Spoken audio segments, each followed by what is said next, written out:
Dewan B. Black History Commercial. Take 1, and in comes the 2 to the 3 and 4. Hold up. Celebrate our warriors and scholars. Black history on a t-shirt. Black people don't owe anybody anything but an ass whooping. Yeah. Mothers of the movement, our scholars. Instead of wearing a sports jersey with someone else's name on your back, celebrate our leader's name on your chest. Say it with your chest. Get yours now at hotepish.com/shop. Free shipping on all orders over $75. Also, get your Black American music family tree at incenseandashtrays.com/shop. 400 years of music created here in North America exclusively by Black Americans on one piece of artwork.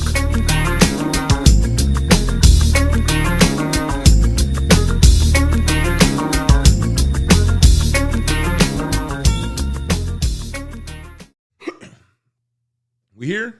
We here. Oh shit, okay. What up, y'all? Which camera am I on? You are on that one over there right now. That one. Yeah, do you want the other one? No, we good. What's up, niggas? I just wanted to be sure, you know what I mean? Sarah ain't drunk. Sarah's good. Sarah's not good. We just trying to figure this shit out, you know what I mean? Logistical shit. Welcome to the intelligent shit talk. Hotep-ish, home of the profound and the profane. We gonna get in. We gonna talk about the whole Billboard, Rolling Stone magazine bullshit ass article. Mm-hmm. That's gonna be for the most part what we talk about this show. But I'm gonna start off. You know what I mean? We gonna just get with some news of the day. You know what I mean?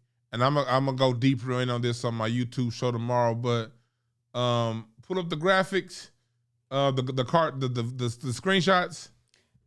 Oh, give me just a second. Oh, that's fine. That's fine. Yeah, I'll give Sarah a second. Again, it's not her fault.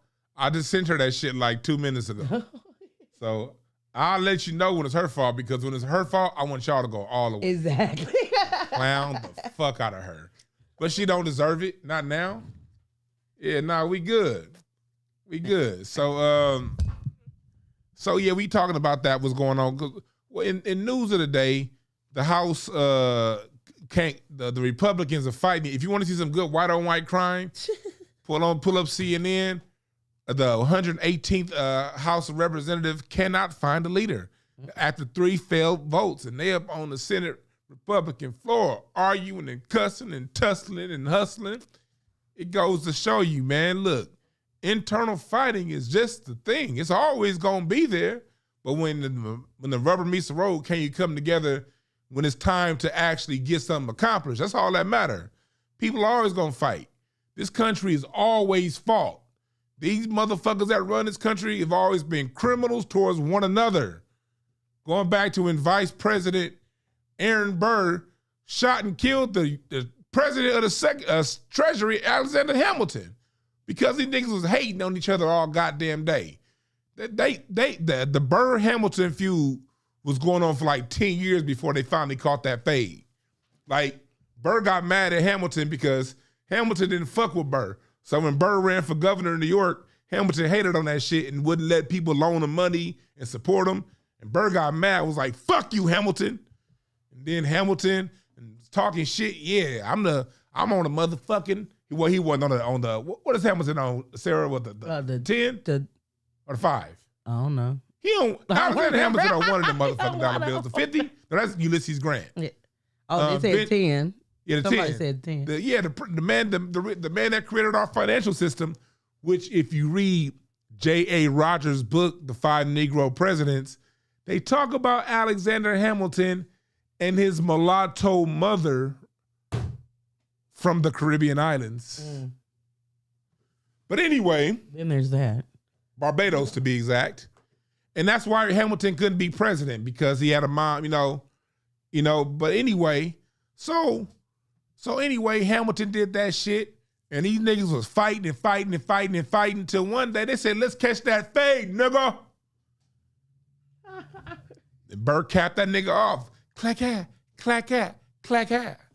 I ain't saying shoot nobody, but look, at the end of the day, that travesty did not stop the country from being built. So what's the lesson to you dumb niggas out there? If you see 2 niggas fighting who you like both of them in the way they think and their ideologies, and you be like, we can't never come together. We just need to come together. You don't need to come together, dumbass. Niggas are always going to disagree. You just keep your motherfucking mind focused on what needs to get done. Because when Hamilton shot Burr, you know what everybody else did? Got together and ran this fucking country. How mature are you? That's the lesson. And we see it playing out again today on the Republican floor of the House of Representatives. So it just to show you how life works. Everybody ain't got to be friends. You can disagree with motherfuckers and don't like motherfuckers and still get shit accomplished. Niggas always talking about, man, if I'm Malcolm, if I'm Martin, you ain't Malcolm or Martin, nigga. You a nigga named Otis. Be you. Niggas always want to be somebody else. In other news, you got them pictures up? Yes, I did. In other news, Let's see, let's go. the family of Willa Bruce, they sold the property. Go to the LA Times headline. LA Times. They sold their Bruce's Beach property. Is this one? No, next one. Next one. Oh, It's one more. Let me find it real fast. It's the one with the LA Times on it. Yeah, it is. Well, the Bruce family got their land back in last year, and they're here. And for those of you who don't know, the Bruce family was the land that was stole from black families from a black family through eminent domain in 1924. Because they were black, they didn't allow them to own the land. And that whole area is like that. It was racist then, it's racist now. In a lesser known story, there was supposed to be a black version of Coney Island in El Segundo, which is about 3 miles north of Bruce's Beach. Now it's going to be black owned. And in 1922, all the white folks got together and said, we ain't going to have no nigga beach up in here. And when them black folks got to constructing the shit, they burned that hole down. And them niggas didn't get nothing for their shit. So that happened to them in the early 20s, and then later on, Bruce's Beach. That was supposed to be a bed and breakfast. That could have been a multi-generational wealth thing for the family. But because of the color on their skin, that real estate got taken. So put it up, the other one right there. One? Yeah, that one. So you see, right there. So you see, look, this is what I want to point out to y'all. You see here, when they got the title back, they said, family rejoices as $75 million beachfront plot is returned to them 98 years after it was seized by officials following racist pressure campaign. See, look, that's what I'm trying to say. Keep that up. What? Wait, that makes no sense. Keep that up. Oh, why is it not doing? Okay, there we go. So what it is, look at the valuation. And mind you, I used to do real estate loans, and I did it on my show, and I'm going to break this down further on my show. I just saw this news about 10 minutes before I went live. And I saw it about 10 minutes before I went live, so I really didn't get a chance to do a full breakdown.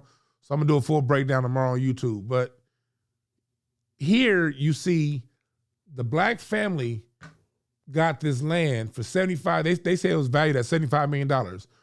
I've been to Bruce's Beach plenty of times. As a matter of fact, I've had at least one good mushroom trip there. You dig? Sarah, I don't know you. I know, Sarah, you conservative. You ain't into them shrooms.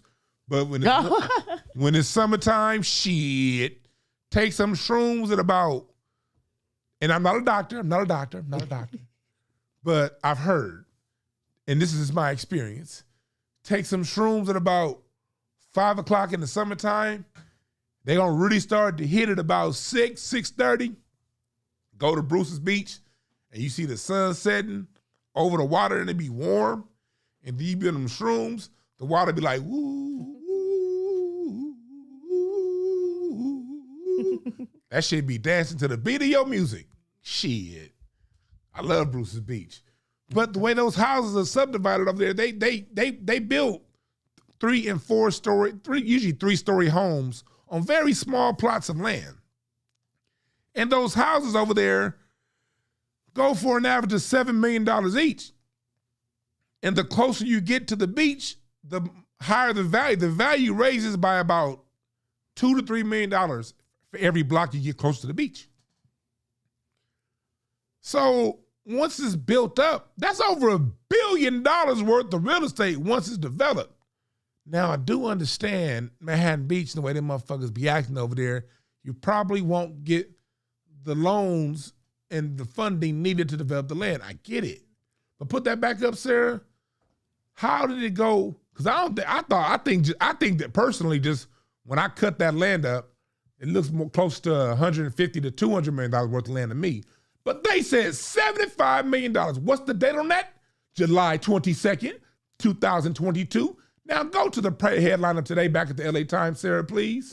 All right, coming up. Because you saw how they said just 6 months ago, it was worth $75 million. So how the fuck did they sell it for 20? Something ain't right. Something ain't right at all. I don't know what's wrong.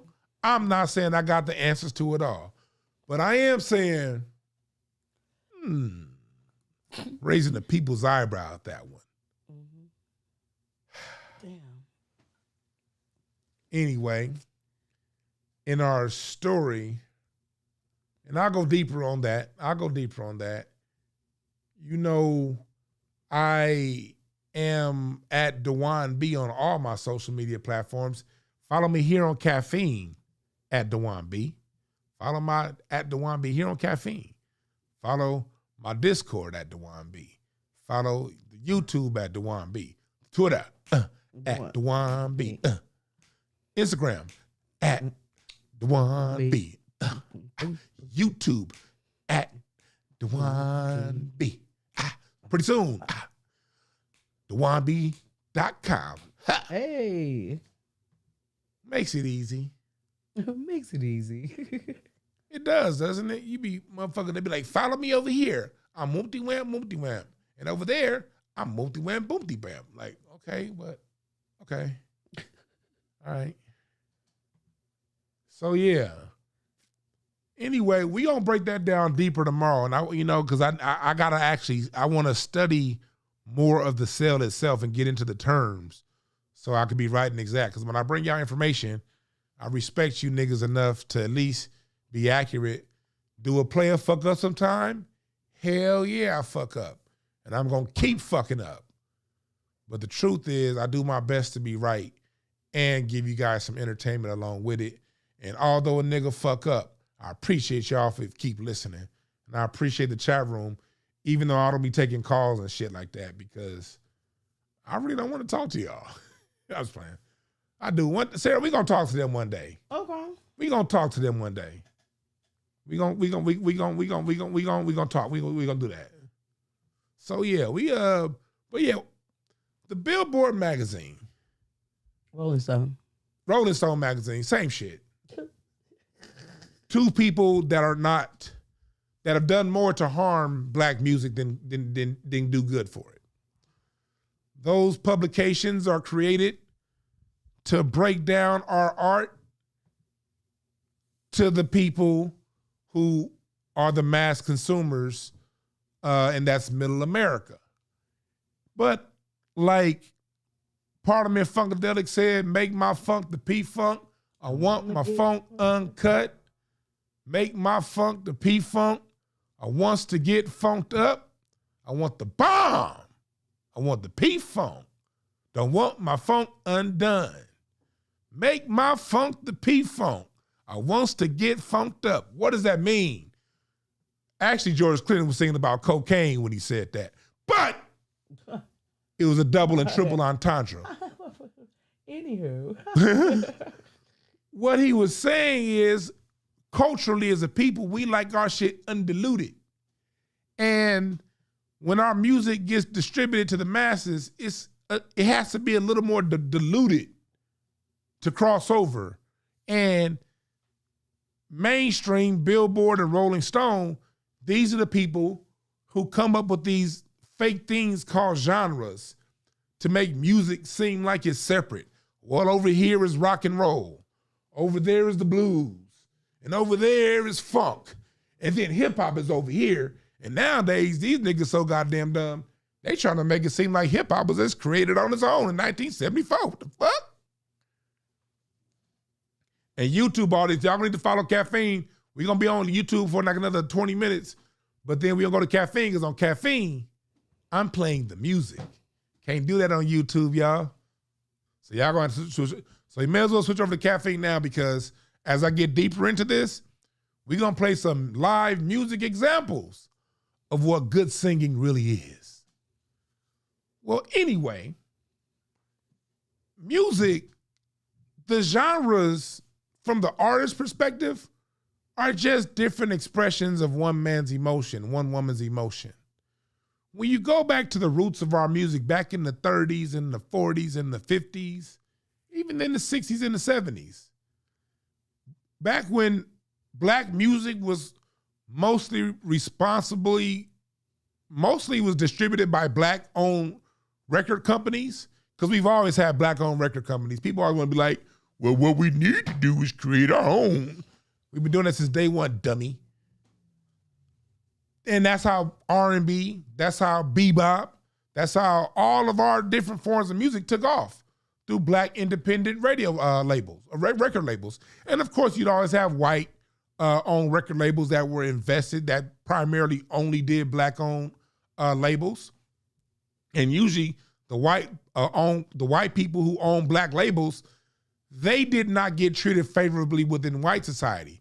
They didn't get the same loans that white companies who did white music got. So if you ask yourself, why didn't at the time back in the day as many white people invest in black music, was because there was a social consequence within white America for investing in black music. But the ones who did invest in black music authentically kept it black, you dig? But when you dig with the roots of our music, we're talking about Muddy Waters. Muddy Waters is the father of what we call heavy metal, the father of what we call hard rock, punk rock, grunge. All of that comes out of the guitar sounds that Muddy Waters, Howlin' Wolf, Bo Diddley, and those guys were making. The difference was they didn't have the amp technology. So when the amp technology hit, you get Jimi Hendrix. Mm-hmm. And Jimi Hendrix just plays Muddy Waters, but he does it with a better amp. But when you listen to Jimi Hendrix, like a song like Castle Made of Sand, Jimi Hendrix was playing rock, but he was also rapping on Castles Made of Sand. We're going to play that a little later on.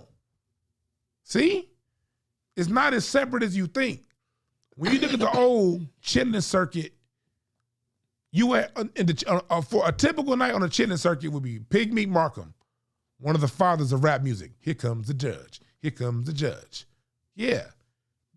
Moms Mabley, mother of stand-up comedy. Muddy Waters, mother of heavy metal. And you will still get Fats Domino on that bill, father of what we call rock and roll. And these people will play the same bill. But although what Fats Domino got popularized for playing rock and roll, he still knew how to play Southern blues. Each of these artists played all of these different styles. Now, the style that broke them out may be one thing, but they played it all, because the difference between rock and roll and R&B is 20 beats a minute. That's it. Tempo. When you feeling good, sometimes the tempo gonna be a little bit faster. When you feeling sexy, the music and the tempo gonna be a little slower.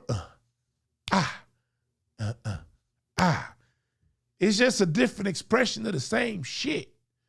So we gotta understand as a people, these genres are false constructs. I know, like, when you talk to a recording artist that was recording music in the 50s, 60s, 70s, what you find is your session musicians, when they were here in Hollywood, the Capitol Records building, they'd have a country western recording at 7 in the morning. They'd have a rock and roll recording at 10 in the morning. They'd have an R&B session at 3 in the afternoon. Then they'd have another country western session at 5. And the life of a recording musician back in those days, those were the same musicians on a lot of those old country hits. A lot of those was niggas in the back playing, not the band that you see on the record. They know who to put in them studios. And then them same niggas that was on the B.B. King's blues tracks were oftentimes the same people recording on a Willie Nelson country track. But you wouldn't understand that if you look at this music from the perspective of a Rolling Stone magazine. That's why I say Rolling Stone magazine, a magazine that got its namesake from a song by Muddy Waters, Rolling Stone, talking about his father. No, talking about himself. He's a Rolling Stone. He's talking about himself. That's a song about fucking. So, but what you see is, from the artist's perspective, it's really all the same. It's places like Rolling Stone magazine that created these partitions and segmented this over here, that over there, who's best, 1 through 10. So what I want to start off by saying before I get into these bullshit ass rankings, first of all, whatever the fuck Rolling Stone magazine says doesn't matter because they've done more to harm music than help it. These motherfuckers ain't shit. They've never accurately talked music. And how can they? They don't know what the fuck they talking about. They don't hire the right people to write their articles. Every now and again, they'll let somebody like a Nelson George or somebody that knows what the fuck he talking about write something. But overall, they get people.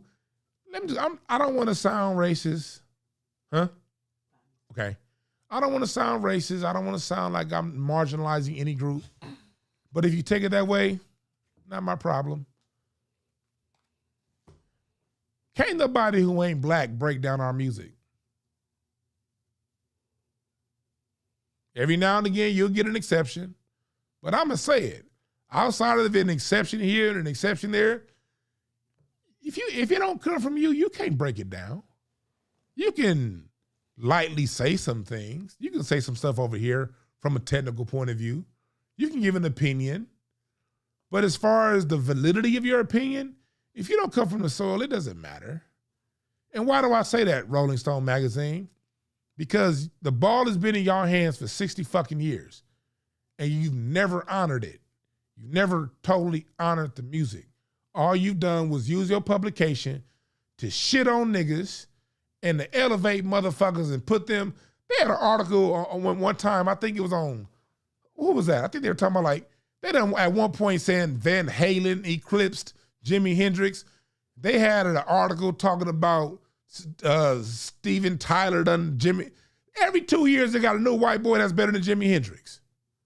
All they done with their publication was shit on the originators of music. And then every now and again, they'll go ahead and do like a cool article or profile on somebody. But 10 out of 11 times, y'all shitting on the people, not giving a profile to these young black artists coming up who are really behind the music, making the hits, putting shit on the scene. You ain't giving them no shine that can help elevate them. You wait till the nigga get to the top on his own, then be like, oh, we're gonna do an article on them. Fuck y'all. Y'all don't have the motherfucking standing to speak on us. So why am I saying this? Why, DeJuan, why are you bringing up this top 200 list then? Because my philosophy is, when they fuck with us, we use that shit as an opportunity to teach ourselves. Because we alchemists, right? We don't have to fall victim to their little bullshit ass rankings and standards. We pull up they bullshit so we can laugh. Ha ha, ha ha, ha ha ha ha ha. That's why we do it. This is fun time. We about to pull up what the fuck they said, laugh at some of these singers on the list, and then I'm gonna play some music that's gonna show you what real singing is about and why people like Michael Jackson ranked at 86 is too goddamn low. Exactly. And Beyonce being ranked at 6 is too goddamn high.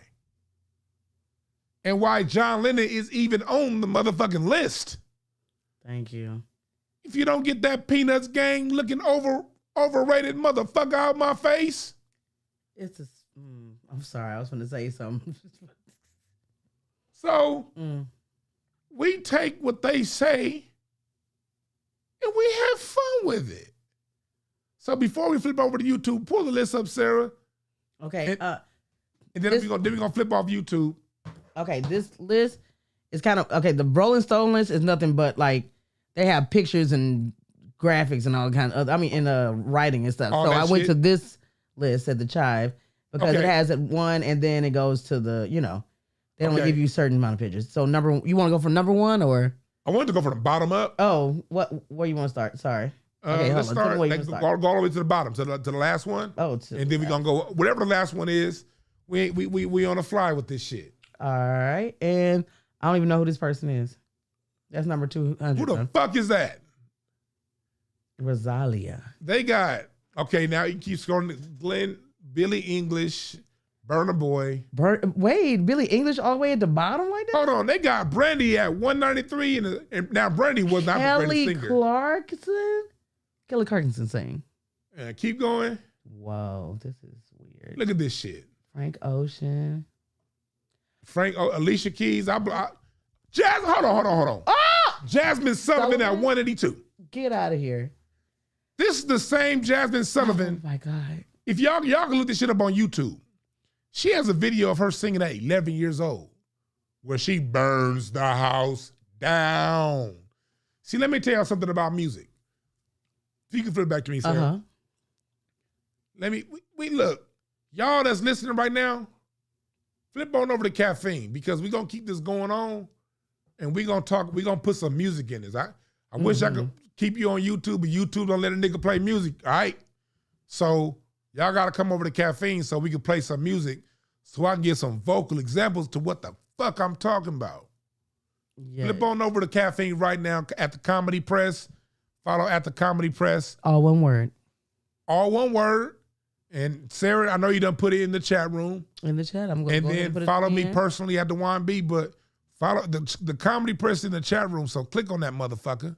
And then we're going to get over to YouTube so we can play, to Caffeine, so we can play some live music versions of this shit. So we can stop playing. Yes, this is very disturbing. Sarah, they playing with us. Yes, they are. They playing with us. Bye, YouTube. Yeah.